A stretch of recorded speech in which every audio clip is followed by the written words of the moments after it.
बात जारी है। मैं बना मई के एक चौखट को नमन करते हुए आपका बहुत बहुत धन्यवाद, आपका स्वागत और अभिनंदन करता हूँ। सम्मानित साथियों, ये सच्चाई है कि ये वो कथा हो रही है। अभी जब कुशवा जी के दृश्य को मैं देख रहा था तो मैं भावुक हो गया। मेरे महापुरुषों ने, मेरे पुरखों ने अपने जीवन में इस माइक पर बोलने की हैसियत के लायक जो बनाया है वो कोई साधारण बात नहीं है। अगर परम पूज्य बाबा साहब डॉक्टर अम्बेडकर जी और ऐसे कुशवा साहब जैसे नेतृत्व के लोग नहीं होते तो मेरे जैसे कठिया समाज जन्मे हुए लोग आज बोलने की अपनी औकात नहीं रखते। तो माता बहनें बैठी हुई है, हम कथाएं करते भी हैं, सुनते भी हैं, लेकिन उन कथाओं में और इस कथा में बड़ा फर्क है। हम किसी की आलोचना नहीं करते। ये अभी 90-10 का जो आपने अनुपात सुना, अगर इस अनुपात को देखेंगे, इस देश का 90% का अनुभाग जिन्हें लोग आप ऐसी अनुसूचित जाति जनजाति कहते हैं, ये कमेरा वर्ग इस मनवाद का पोषक है। और जिस दिन ये मानना बंद कर देगा उस दिन कोई सुनने वालों के पंडाल में लोग बैठे नहीं होंगे। ये ज्ञान के अभाव में डूबा है, लेकिन बड़ा दिल है इस समाज के जन्मे हुए महापुरुषों का, परम पूज्य बाबा साहब डॉक्टर अम्बेडकर जी का। अरे कितना बड़ा दिल है कि शिक्षा के जीवन से लेकर के और काबिल बनने तक इस देश के मनवाद ने परम पूज्य बाबा साहब को हर स्तर पर अपमान किया। स्कूल में बैठ नहीं सके, स्कूल में बैठ के पढ़ नहीं सके, और इन स्थितियों में पढ़ने के बाद में विदेशों में जब बड़ी बड़ी डिग्रियां हासिल कर ली और डिग्रियां लेकर के जब देश में आए तब भी उन्हें कमरा नहीं मिला, लोगों ने सम्मान नहीं किया, चपरासी स्तर के लोगों ने गिलास में पानी नहीं दिया। मेरे सम्मानित साथियों, एक ऐसा महामानव जिसके साथ इतनी बड़ी घटनाएं हुई हो, और जब देश के संविधान के लिखने की बात आई, लोग कहते हैं कि कमेटी बहुत लोग थे। मेरा मानना नहीं, हर बुद्धि भी जानता है कि इस भारत में कोई इस लायक ही नहीं था, इतना काबिल ही नहीं था जो भारत के संविधान को लिख सकता। मजबूरी में बाबा साहब डॉक्टर अम्बेडकर जी को संविधान लिखने का मौका दिया, और जब बाबा साहब डॉक्टर अम्बेडकर जी को संविधान लिखने का मौका मिला, कितना बड़ा हमारे पूर्वजों का दिल है। किसी भी समाज के खिलाफ उन्होंने कुछ नहीं लिखा। देश की समूची नारी के लिए उन्होंने अधिकार दिए, उन्होंने कोई भेदभाव नहीं किया, कोई किसी तरीके का वो करता जो उनके साथ हुई उसके हिसाब से काम नहीं किया।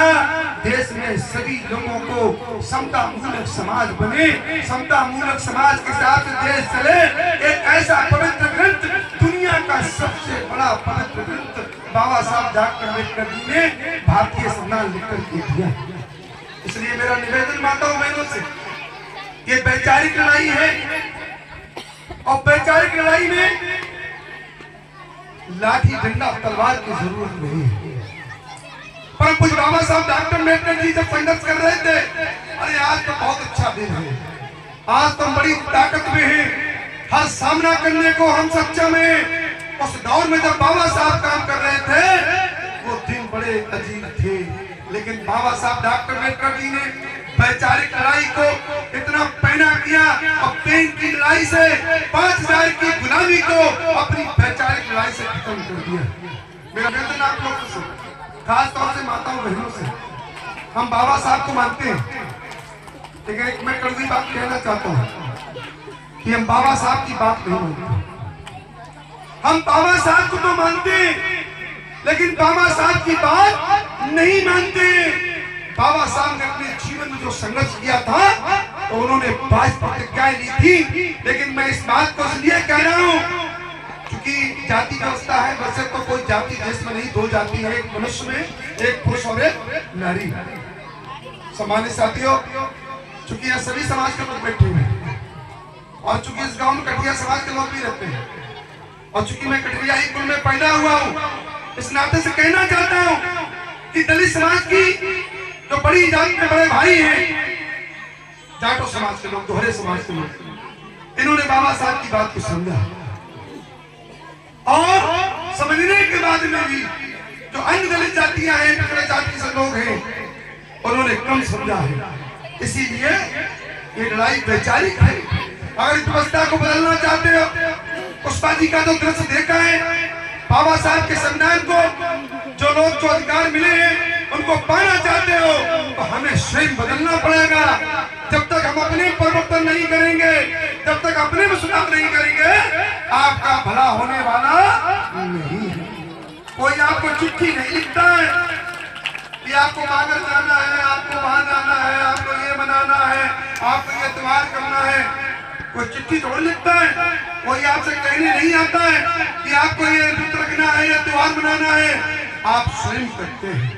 और जिन लोगों ने परिवर्तन कर लिया, मैं फख्र से कहता हूँ कि दलित समाज की जातियों में जिन लोगों ने फख्र कर लिया, और खासतौर से मैं जाटव समाज की बात करूंगा कि जिन्होंने परिवर्तन किया, निश्चित तौर से आप देख लीजिए कि परम पूज्य बाबा साहब डॉक्टर अम्बेडकर की बात को माना। और मैं इसलिए कहना चाहता हूँ, बाबा साहब डॉक्टर अम्बेडकर जात के जाटव दोहरे चमार नहीं है। बाबा साहब की जात भी चमार नहीं है, जाटव नहीं है। बाबा साहब तो जात के महार हैं, जिन्हें आप कुछ भी कह सकते हैं। महारों से जो काम करते हैं उसके हिसाब से धानु भी काम करते हैं। लेकिन बाबा साहब की बात को अगर सबसे ज्यादा किसी ने माना है तो दलित समाज में, जाटव समाज ने माना है, इसलिए वो सबसे ज्यादा आगे है। उन्होंने माना शिक्षित करो, चिंतित रहो, संघर्ष करो, वो शिक्षित बने। अरे जिस कौम के लोगों को लोग अपने चौतरा पर नहीं चढ़ने देते थे, और बाबा साहब के सूत्र जब माना, IPS IAS बनकर के